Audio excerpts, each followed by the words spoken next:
আমাদের প্রতিজ্ঞা হলো আমরা যেন সেই আত্মত্যাগের প্রতি অসম্মান না জানি। যে কারণে তারা আত্মত্যাগ করেছিল সেটার জন্য আমাদের পরবর্তী সকল প্রজন্ম মনে রাখে, তাদের আত্মত্যাগকে স্মরণ করে তাদের আত্মত্যাগকে সার্থক করার জন্য আমরা সবাই মিলে যারা সুযোগ পেয়েছি তারা সবাই মিলে সব রকম চেষ্টা করব তাদের সেই স্বপ্ন যেন বাস্তবায়ন করতে পারে। সেটা দিয়ে আমাদের আজকের যাত্রাপথ। এই কারণে আমরা আজকে এখানে এসেছি। অন্তর্বর্তীকালীন সরকার 6 মাস পার হয়ে গেল, প্রথম অধ্যায় শেষ। আজকের এই অনুষ্ঠানের মাধ্যমে আমরা দ্বিতীয় পর্বে প্রবেশ করলাম। প্রথম পর্ব ছিল প্রস্তুতি পর্ব। যে প্রস্তুতি পর্বের অনেক কিছু আপনাদের কাছে জানা।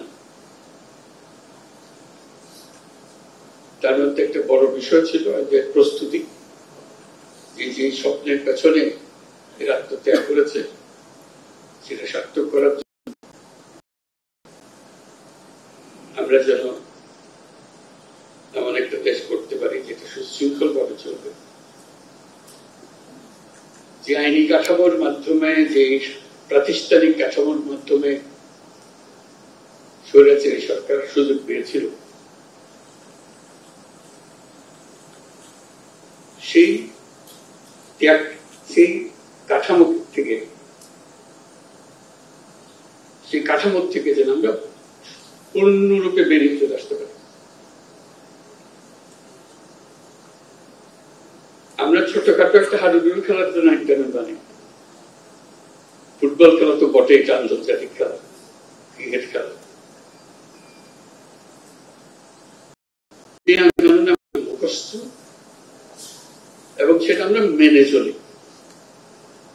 চলি বলেই খেলাটা খেলা হয়, তামাশা হয়। আইনগুলো এমন ভাবে বানানো হয়েছে সবাই যেন এনজয় করে, উপভোগ করে। কেউ যেন মনে হয়েছে কালকে টাইম বদলায় হবে, তাহলে খেলা থাকে। কিন্তু আমরা আমাদের দেশকে একটা তামাশায় পরিণত করে ফেলেছি। আইন বলে কিছু নাই, নিয়ম বলে কিছু নাই। আত্মত্যাগ করেছে, তারা আমাদের নির্দেশ দিয়ে গেছে। আমরা যেন সেসব আইন কানুন পালতে পেরে নতুন বাংলাদেশের জন্য প্রস্তুত হয়। সেই নতুন বাংলাদেশ করার জন্য কি আইন কানুন লাগবে, কিভাবে আমরা অগ্রসর হবো, সেই প্রশ্ন মাথায় রেখে আমরা কিছু সংস্কার কমিশন করেছিলাম। অর্থাৎ সংস্কার করতে হবে। তার মধ্যে প্রথম সংস্কার কমিশন প্রথমবারই করে ফেলেছিলাম, তারপর পরবর্তী আরো অনেকগুলো করেছে। এই সংস্কার কমিশনের যারা মাননীয় চেয়ারম্যান, তারা আমার দুপাশে আছেন। তারা এবং তাদের সহকর্মীরা যারা এই কমিশনের সদস্য ছিলেন, তারা যথাসাধ্য চেষ্টা করেছেন সংস্কারটা যেন এমন ভাবে হয় ভবিষ্যতের প্রজন্মরা আমাদের প্রতি কৃতজ্ঞতা প্রকাশ করতে পারে। আইনগুলো ঠিক করে নিয়েছিলেন বলেই আজকে আমরা মজবুত কাঠামো তৈরি করতে পেরেছি, যার উপরে ভিত্তি করে আমরা দেশ গড়ার কাজে নেমেছি। কাজে ওনারা যে সমস্ত জিনিস প্রস্তাব করবেন এবং করেছেন সেগুলো ওনাদের অভিজ্ঞতা এবং ওনাদের পাণ্ডিত্য এবং ওনাদের আলাপ আলোচনার মাধ্যমে তারা যা গ্রহণ করতে পেরেছেন সেটা ওনারা তুলে ধরেছেন। এবং তাদের সবাইকে আজকে যারা উপস্থিত আছেন তাদেরকে ধন্যবাদ জানাই, এবং যারা আজকে উপস্থিত নাই তাদের সদস্যবৃন্দ, তাদেরকে আমরা ধন্যবাদ জানাই।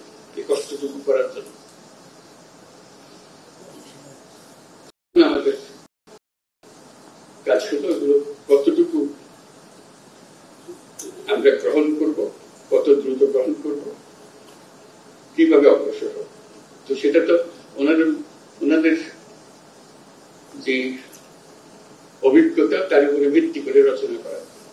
এখন আপনাদের অভিজ্ঞতা এবং আপনারা যেহেতু জনগণের নেতা, রাজনৈতিক দলের নেতা, আপনাদেরকে প্রতিনিয়ত এই আইনগুলো, নিয়মগুলো, প্রতিষ্ঠানগুলোর সঙ্গে মোকাবেলা করতে হবে। সেজন্য ওনাদের এগুলো আপনাদের সামনে দেওয়া হবে। আজকে আলোচনা শুরু করার জন্য